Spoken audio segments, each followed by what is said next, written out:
researchers identify 5 double-star systems potentially suitable for life.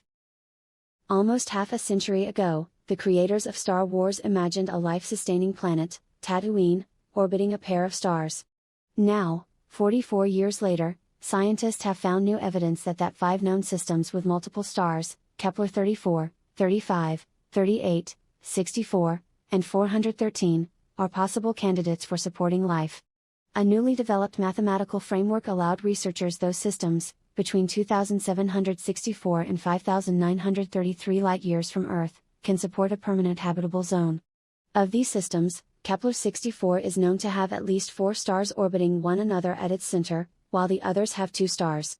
All are known to have at least one giant planet the size of Neptune or greater. This study, published in Frontiers in Astronomy and Space Sciences, is proof of principle that the presence of giant planets in binary systems does not preclude the existence of potentially life-supporting worlds.